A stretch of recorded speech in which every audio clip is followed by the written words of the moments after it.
All right, let's bow our heads as we start. Father in heaven, we just thank you for the privilege and gift of being able to still come together and study together, worship together, praise your name together. And so, Father, as we look at just a few of the words and phrases that you've given to us in your precious word, just guide our hearts, our minds, and may we be able to retain the things that we learn, and may we learn even more, even at this very time tonight, as we share with each other, and may we be able to incorporate them in our lives so that we can give a faithful testimony in this late hour of Earth's history. Thank you, dear Father. In Yeshua's name, we thank you and praise you. Amen. Okay, it's our beginning, the first one. I don't think I've ever done a parsha on the very first chapter of Genesis. So what I decided I would do is just I think I just picked 3 phrases just to keep it kind of short. So you never know how much comments and input there is. So I believe I have like 21 slides is all. So it should go fairly quick, but then, and feel free at any time to interrupt and make comments. I'll try to remember to pause between slides, and you can interrupt me anytime too, because that's not a problem. All right, so Bereshit means in the beginning. And I'm looking at this phrase, the Spirit of God, in verse 2.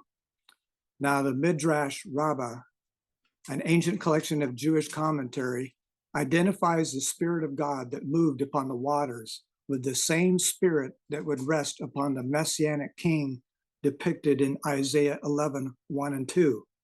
And here it is. This is what they say. The Spirit of God was moving over the surface of the waters. This was the Spirit of Messiah, as it is written, quote, the Spirit of the Lord will rest on him, unquote. And that's from Genesis Rabbah 1 and 2. And then there's a Hasidic reference that explains that the Spirit of the Messiah is greater than Moses because it was the Spirit of Messiah moving at the creation. Quote, Mashiach has a certain superiority even over Moshe Rabbeinu. On the phrase at the beginning of the Torah, quote, and the Spirit of God hovered, unquote. The sages teach this alludes to the Spirit of the King Mashiach, unquote. That verse continues, quote, over, in other words, the Spirit of the King Mashiach hovers over the surface of the waters, unquote. This intimates a level higher than that of Moshe, who was so called, quote, because from the water I drew him. And here's a couple of passages, one from Psalms and one's from the New Testament, Matthew 14. Okay, from Psalm 77:19, thy way is in the sea, and thy path in the great waters, and thy footsteps are not known. And then from Matthew, Jesus went unto them walking on the water. Well, obviously, if you're walking on the water, your footsteps are not going to be known because it doesn't leave any footprints. And now from the phrase, and God said, and this is going to be about the word of God and the Aramaic term for the word, which is memra. It says, by the word of the Lord were the heavens made, and all the host of them by the breath of his mouth. For he spake, and it was done. He commanded, and it stood fast. And were you to insert the word memra in exchange for by the word of the Lord, that would be how they would say it in the Aramaic, the memra. Now the Targums are Aramaic translations or paraphrases of the Torah and other books in the Tanakh, except Ezra, Nehemiah, and Daniel, because they have, I guess it's because there's major portions of the Aramaic in those books. Now, the Targums identify the active agent in creation as the memra, which translated means word. Note how the word or memra used in the Targums shows that it is an entity within God and alongside of God, and yet at times a distant manifestation apart from God. And that's because they reason, since God is infinite, how can he fit into or intersect with the finite? I mean, how is it even possible? And so their reasoning would be based on passages like this. Thus saith the Lord, the heaven is my throne, and the earth is my footstool. Where is the house that you build unto me? And where is the place of my rest? For all those things hath my hand made, and all those things have been, saith the Lord. That's from Isaiah 66, 1 and 2. And then from Second Chronicles, and the house which I build is great. And this is the temple dedication, Solomon speaking here. And the house which I build is great, for great is our God above all gods. But who is able to build him an house, seeing the heaven and heaven of heavens cannot contain him? Who am I then, that I should build him a house, save only to burn sacrifices before him? That's from Second Chronicles 2, 5 and 6. Then from Second Chronicles 6:18, he says, But will God indeed dwell with men on the earth? Behold, heaven and the heaven of heavens cannot contain you. How much less this temple which I have built? So they reasoned it could only be done through his word or the memory. Since he's infinite, he devised a way which he could intersect the finite. And this is taken from one of the Targums. Quote, from the beginning with wisdom, the memra, that's the word, of the Lord created and perfected the heavens and the earth. And the memra, or the word, of the Lord said, let there be light. And there was light by his memra. So now, did you notice how it was the word or memra that said, not just God said, but the word or memra of God said? The word is speaking and acting as God and alongside of God. Also in the Targums, it's the word that rests on the seventh day, which supports Messiah's claim that he was, quote, even the Lord of the Sabbath. Gordon? And, yes. That reminds me of some of my favorite verses from Proverbs 8, when it talks about wisdom, and it says that I was beside him as a master craftsman. I was daily his delight, rejoicing always before him, rejoicing in his inhabited world. And my delight was with the sons of men. But it goes on, it talks about how creating the world, he had not yet made the earth or fields or the primal dust of the world. Then he prepared the heavens. I was there when he drew a circle on the face of the deep, when he established the clouds above, when he strengthened the fountains of the deep, when he assigned to the sea its limits so that the waters would not transgress his command. And, marked out the foundations of the earth. So, oh, yes. Excellent. Absolutely. I had thought of those passages and I ran out of time and wanted to keep it short, but that's great. I'm so glad that you read those because it definitely adds to what we're studying here. So, and this is taken from another Targum. It says, quote, on the seventh day, the memra of the Lord completed his work, which he had created, and there was Sabbath. So the Apostle John expounds on the idea expressed in the Targums and shows that Jesus is the Word that has not only created all things, but this Word of the infinite God humbled himself and dwelt or tabernacled in our flesh. And so as Tammy brought out, we see that the Godhead is completely involved in the creation, but it's the word that is the active agent in the creation. So here we have, let's look at what John is, some passage very familiar to us. In John chapter 1, in the beginning was the Word, and the Word was with God, and the Word was God. He was in the beginning with God. All things were made through him, and without him, nothing was made that was made. In him was life, and the life was the light of men. And the light shines in the darkness, and the darkness did not comprehend it. In verse 14, and the Word became flesh and dwelt among us, and we beheld his glory, the glory as of the only begotten of the Father, full of grace and truth. And then I'm looking at another phrase that we'll be looking at, the phrase, let there be light. Now, some say the first light of creation was not an ordinary light because it didn't have a natural source, since its source was the Memra of God.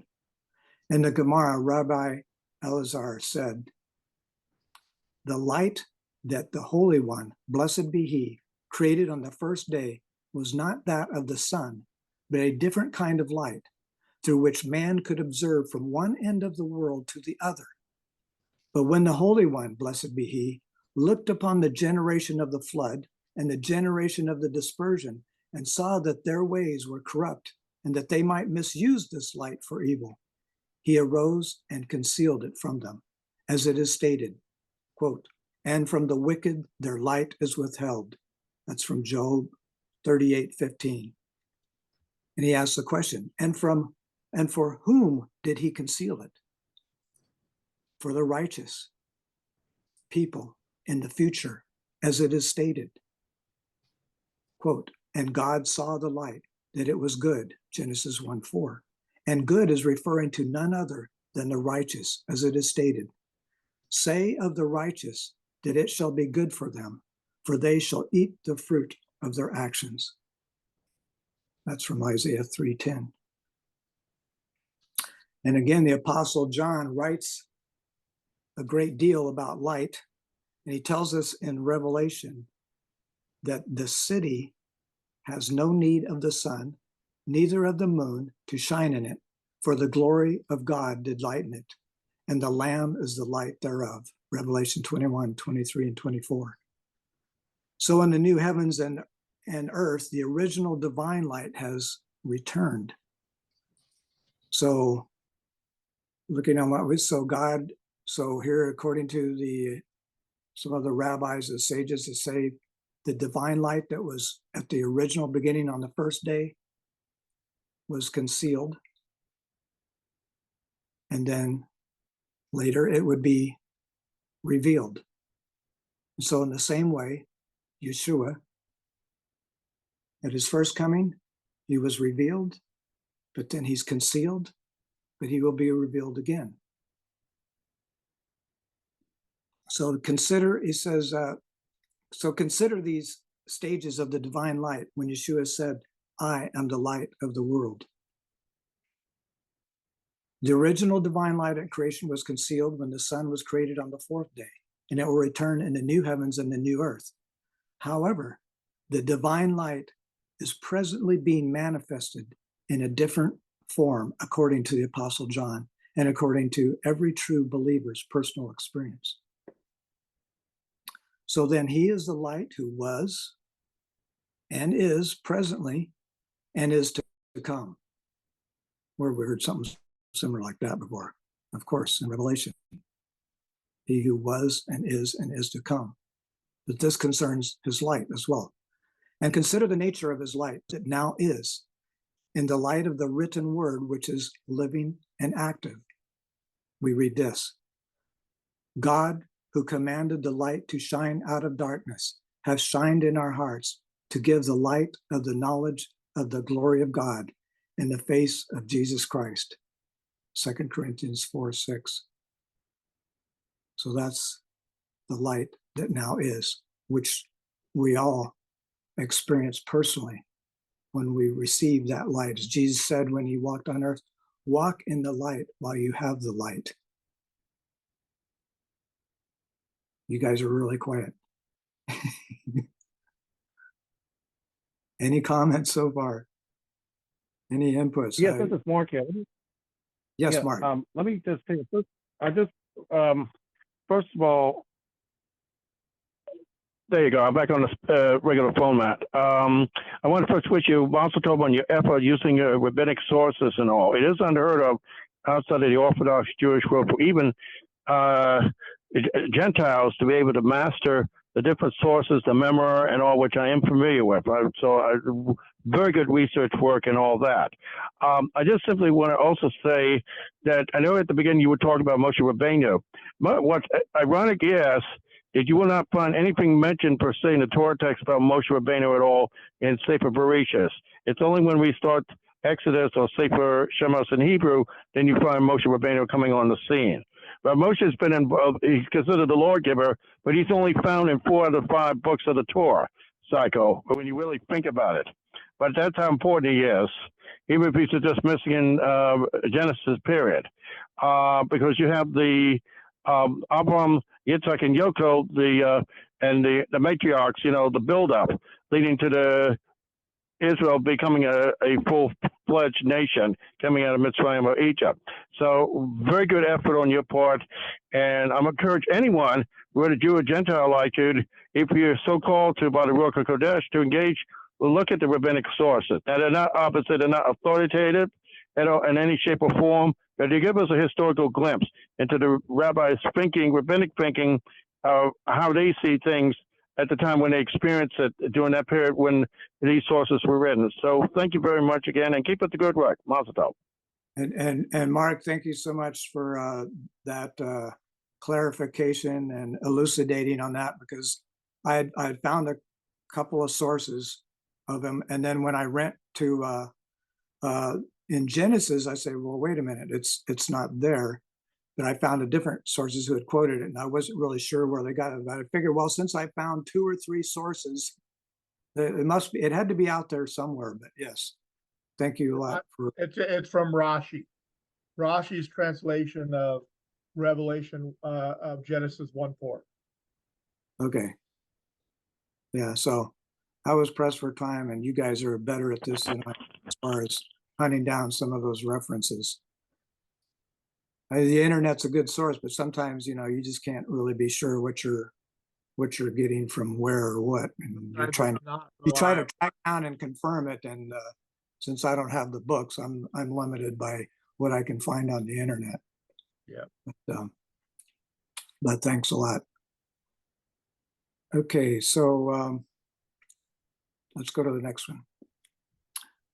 And Paul, backing up to 2 Corinthians 4:3-4, he says, and even if our gospel is veiled, it is veiled to those who are perishing. In their case, the God of this world has blinded the minds of the unbelievers to keep them from seeing the light of the gospel of the glory of Christ, who is the image of God. Messiah, the light. And so we'll, I think this is my last slide. We'll conclude with this. In a midrash by Rabbi Yaakov ben Yitzhak Ashkenazi, the light of creation is the light of the Messiah. Quote, the Torah tells us, God said, let there be light, to reveal that God will ultimately illuminate Israel with the light of the Messiah, of whom it is written, arise, shine, for your light has come. The light being, of course, the Messiah. The verse, let there be light, teaches that God created the world through this light, for immediately after these words, the creation began. Thank you, everybody. And any comments? Let's bow our heads. Father in heaven, we just thank you again for your word, and we just ask that you would continue to guide us into all truth according to your Spirit. Help us to be able to discern truth from error. And most of all, Father, we want these truths to become a part of our very lives, because you've told us, sanctify them through thy truth. Thy word is truth. And so, Father, we recognize the importance, the crucial importance of your truth. So to this end, Father, we thank you and praise you. In Yeshua's name, amen.